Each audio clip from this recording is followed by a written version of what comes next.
ओवैसी का समर्थक था जिसने गाली दी। तो ये क्या साठगांठ है कि कांग्रेस के मंच पर नियोजित रूप से आपके प्रति सिंपैथी रखने वाला आदमी प्रधानमंत्री जी को गाली दे। अजय दुबे इसको प्रूव करो, गलत है, टोटल झूठ बोल रहे हैं। अगर इनके पास प्रमाण नहीं है, इनके खिलाफ डिफेमेशन केस फाइल करूंगा। ठीक है, अभय जी को एक खास वर्ग का वोट लेने के लिए सभी का मन ललायित रहता है, सभी उसके पीछे आगे पीछे लगे रहते हैं और सभी जैसे मछली को पकड़ने के लिए चारा डालते हैं, उसी प्रकार से सभी राजनीतिक पार्टियां चारा डालती रहती हैं। और ऐसा नहीं कि बीजेपी इसमें पीछे है, बीजेपी भी अपना चारा लगाते रहती है, लेकिन उनके बंसी में वो वर्ड फंसता ही नहीं है, वो सीधे छटक कर निकल जाता है। लेकिन फिर भी हर संभव वो प्रयास करती रहती है। लेकिन वहीं पर जब कुछ ऐसी बातें आ जाती हैं कि वो कटघरे में खड़ा हो जाता है, तो फिर उसको कोई लेने के लिए तैयार नहीं है। बिहार से कांग्रेस के मंच से जब प्रधानमंत्री की दिवंगत माता को गाली दिया गया, तो उस रिज्यू को अपना एक्सेप्ट करने के लिए कोई तैयार नहीं है। सभी एक दूसरे पे ब्लेम लगाने लगे।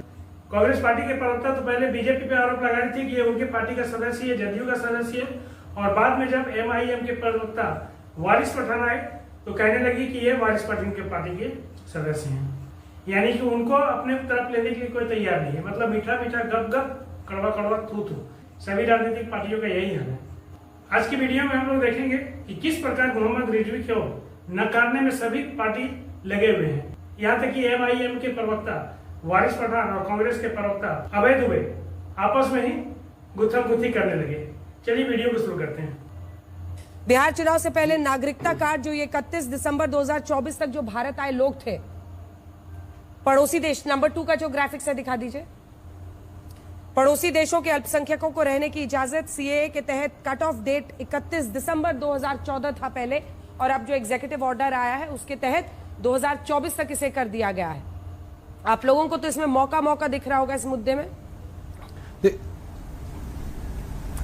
देखिए अंजना जी, बिल्कुल बिहार का चुनाव चल रहा है, उस पर भी हम बात करेंगे, लेकिन एक बहुत अहम मुद्दा आपने जो भी लिया था, गाली के ऊपर दिया था अंजना जी, जिसमें मेरी राय ये है कि कितने भी वैचारिक मतभेद हो, मनभेद हो, पॉलिटिकली डिफरेंसेस हो, लेकिन किसी को भी किसी की मां को गाली देने का अधिकार है ही नहीं। और जिसने हमारे देश के प्रधानमंत्री मोदी जी की मरहूम मां को गाली दी, उसको तो कड़ी से कड़ी सजा मिलनी ही चाहिए, सजा से बचना ही नहीं चाहिए। कायदा कानून बना तो गालियों का। साथ ही साथ अंजना जी एक बात मैं और यहाँ पे बोलता चलूंगा कि वारिस पठान की भी मां मरहूम हो चुकी है, मेरी मां को भी मरे 20 साल हो गए, मगर जब मुझे भी सोशल मीडिया का ये बीजेपी वाला जो 2 रुपए का ट्रोल है, रोज मेरी मरी हुई मां को गाली बकते हैं लोग, उनके खिलाफ क्या एक्शन लिया जाएगा? अजय लोग बताइए, क्या एक्शन लेगा बीजेपी उनके खिलाफ? देखो, मां सबकी मां है, जितने दर्द से अजय लोग आपकी मां ने आपको पैदा किया है, उतना ही दर्द से वारिस पठान को उसकी मां ने भी पैदा किया है। मां का, बहनों का सम्मान होना ही चाहिए। और मैं तो बोल रहा हूं, किसी के भी स्टेज से गाली दिया है नरेंद्र मोदी की मां को, उसको सजा दो आप, लेकिन साथ में कानून बनाने बोलो ना मोदी को कि क्यों नहीं, दूसरे की मां बहन नहीं है क्या?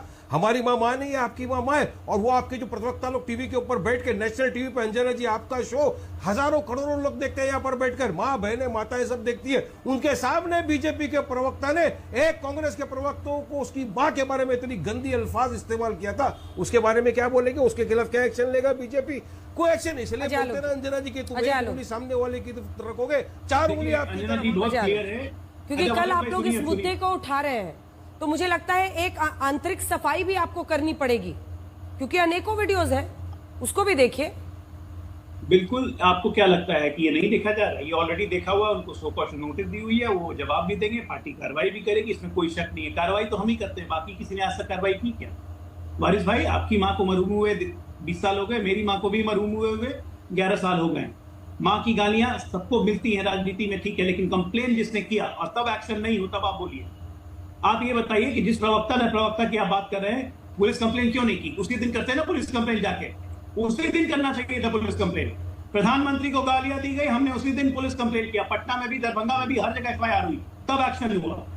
अगर एक्शन नहीं होगा, बचाने की कोशिश की जाएगी, तब बोलिएगा ना। बिहार का इतिहास तो आप भी जानते हैं, बिहार में कितनी गालियां दी गई। नीतीश कुमार को मंच से बोला गया, नीतीश कुमार के बारे में क्या क्या बोला गया, ललन सिंह के बारे में क्या क्या बोला गया, मानहानि का ही मुकदमा हुआ, वापस किया गया।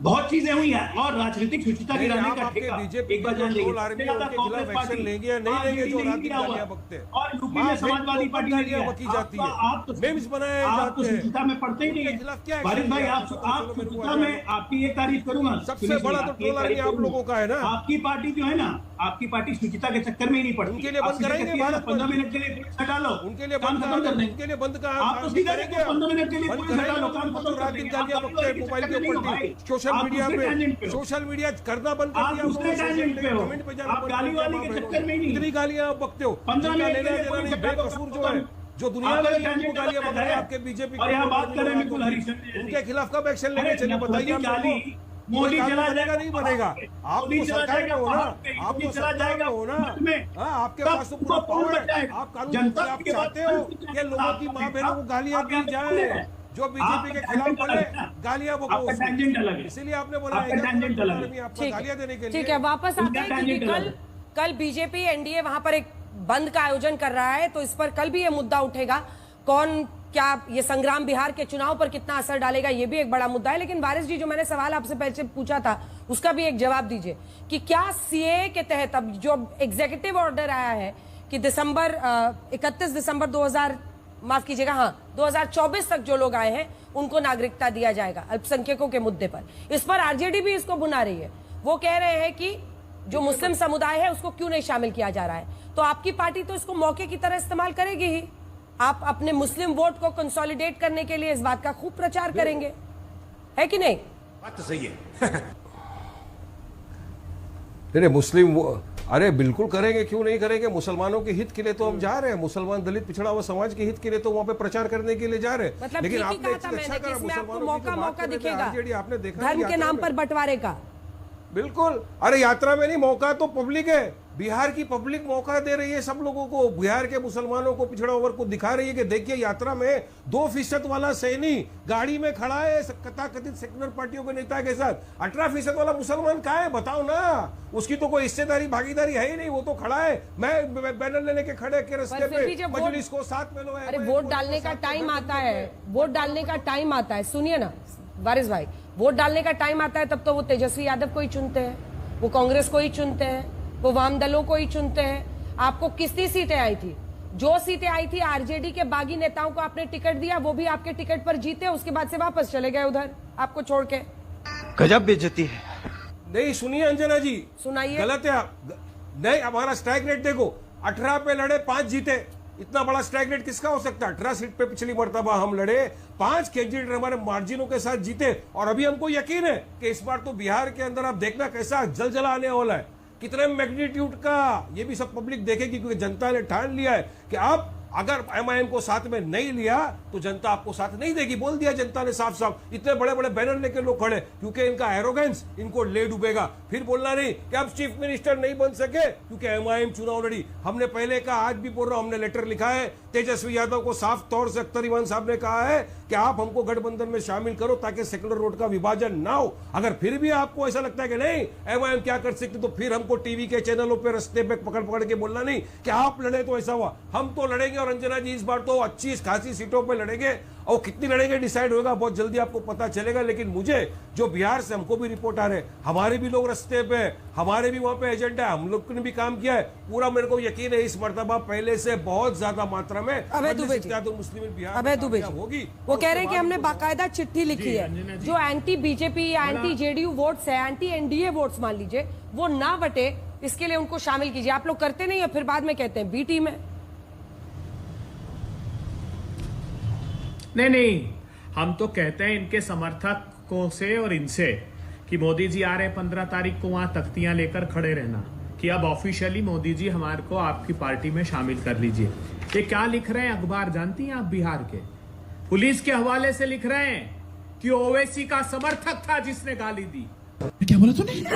तो ये क्या साठगांठ है कि कांग्रेस के मंच पर नियोजित रूप से आपके प्रति सिंपैथी रखने वाला आदमी प्रधानमंत्री जी को गाली दे और प्रधानमंत्री जी मुद्दा बनाए, और इनके मुंह से नाम नहीं निकल रहा है कि किस राजनीतिक दल का लोकसभा में समर्थक है। अभी बड़ी खबर आ गई है, अभय दुबे जी अब क्लेम कर रहे हैं कि बीजेपी का नहीं। ठीक है, एक सेकंड। अभय जी क्लेम कर रहे हैं कि जैसा तेजस्वी जी ने कहा वो बीजेपी का नहीं, वो एमआईएम का आदमी है, वैसी का आदमी था। ये जो रिजवी है देखिए, वाह। वो तो वारिस जी वो कह रहे हैं अभय जी। क्या एविडेंस है? ये गलत है, अजय दुबे इसको प्रूव करो। गलत है, टोटल झूठ बोल रहे हैं। अगर इनके पास प्रमाण नहीं है, इनके खिलाफ डिफेमेशन केस फाइल करूंगा। ठीक है, अभय जी को झूठा पूरा इल्जाम करने अगर आप दीजिए। नेशनल अभय टीवी जी, के ऊपर वो बैठ कह कर रहे हैं कि किसी के proof ऊपर कीजिए। लगाएंगे, हमारा स्टेज भी नहीं था। देखिए प्रूफ कीजिए कह रहे हैं वो। हमारा ना स्टेज था, ना हमारा इंसान था। सुनिए कौन था जना, वो? जना जी। आपका स्टेज था, राहुल हिंदुस्तान- गांधी आने वाले थे, तेजस्वी आने वाले थे, उस स्टेज से बोला है। हिंदुस्तान आप पूरा समाचार नहीं, नहीं, पत्र। वो नहीं, आप अरे वारिस उनको भाई बनाए- उनको पूरा करने दीजिए। पर माफ की वारिस जी बेटी का प्लीज आरोप।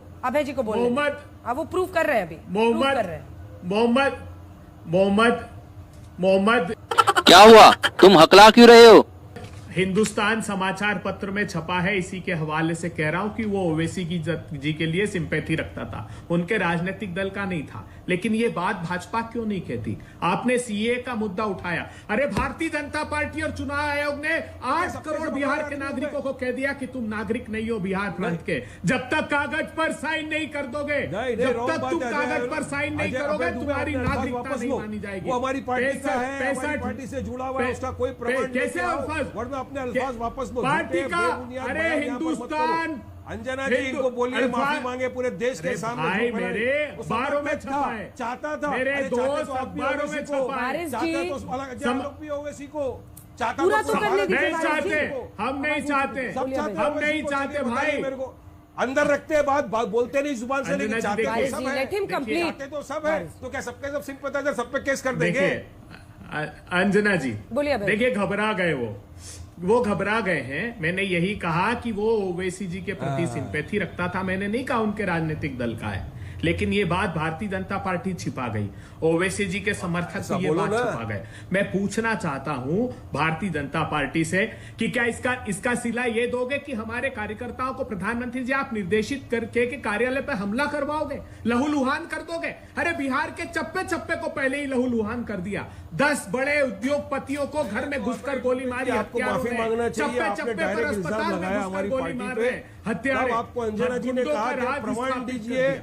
मैंने बिल्कुल। प्रमाण मांगा, आप नहीं दे सके, अब आप आ गए सिंपैथाइजर पे। बिल्कुल अरे कभी भी प्रमाण है। इतना बड़ा दे बेबुनियाद रहा। इल्जाम लगा लेके पहले 10 बार सोचो। कांग्रेस नहीं, की नहीं। सबसे बड़ी जो बात है, भाई, आप लोग को बेबुनियाद पता चला, आप देखिए, इंटरनल है ना, घबराइए कभी मत। भी नहीं झांकते, आप घबराइए अपने अंदर मत। झांकते नहीं। आपकी अखबार हार में की वजह आप छपाइए। खुद हो। आपकी आप लोगों की हार की साठ वजह आप गांठ खुद पता हो। लग गई। इल्जाम दूसरों के भारतीय हमेशा जनता ठेकता पार्टी के है। साथ- दूसरों ठीक के है, सर वारिस जी, पे हाथ ठीक का है। ठेकरा ठोकना वारिस जी, आप ठीक है, तख्तियां ठीक है। लीजिए मोदी जी के सामने और कहिए अजय आलोक जी, क्या ये बात आप लोगों ने दबा दी है, छिपा दी है कि वो व्यक्ति जिसने ये गालियां दी है वो तो सीधा कह रहे हैं अभय जी कि वो फीलिंग्स क्या मतलब सॉफ्ट कॉर्नर मतलब कुछ इमोशंस, सिंपैथी कह रहे थे, वो सिंपैथी रखता है ओवैसी के लिए।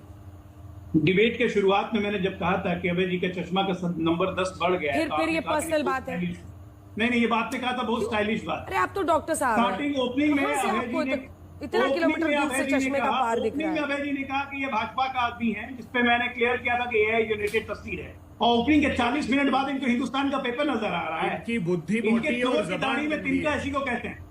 पूरे डिबेट के 40 मिनट बीत गए, डिबेट खत्म होने पे इनको हिंदुस्तान का अरे पेपर आप नजर आ रहा है। आप हो बहुत सारा काम करवा के कांग्रेस ये गाली देके, यहाँ पे ऑलरेडी कांग्रेस में गाली देके अपने समर्थक को खुश कर रहे हैं। आप कौन समर्थक है आपके जो प्रधानमंत्री को मां की गाली देने पर खुश होता है? दोनों की दिखाई हैं? दे रही है। ये किसकी साथ की में कौन थे खुश होता है दोनों। प्रधानमंत्री को गाली देने से? ये पूरा देश जानता है भाई दुबे, पूरा देश जानता है। घिनौना पर काम मत कीजिए, घिनौना मत कीजिए। हमारी आदत नहीं उस स्तर पे जाने की, बिहार की हमारी महिला आदत नहीं है। अधिक को नंबर बढ़ते ना हम अंधे हो जाएंगे। टीवी मैं पर नहीं चाहता बैठकर कि नौबत तो आए। अच्छा हुआ अंजना जी ने 40 मिनट बाद इनको हिंदुस्तान का पेपर दिख रहा है, 40 बिहार मिनट पहले की इनको महिलाओं बीजेपी का का अपमान दिख किया रहा है। आपने डिबेट में। अभी आपके डिबेट पे पूरे दर्शक लड़का अरे 4 दिन से छप रहा है, 4 दिन से ओपनिंग में अखबार क्या में छप रहा है, आपको नहीं दिखा। अभी तो 40 मिनट बाद इनको हिंदुस्तान दिख रहा है। अरे जानबूझ क्योंकि के सूट नहीं सुनियोजित करता तरीके से ये गाली दिलवाई इनको गई सूट करता है सुनियोजित कांग्रेस पर तरीके आरोप से लगाना। 10 मिनट इनको पहले सूट वहां से करता राहुल है गांधी आरजेडी पर आरोप लगाना। उसके बाद वहां पे नारे लगे हैं, गाली दी गई है। क्या बात कर रहे हैं ये?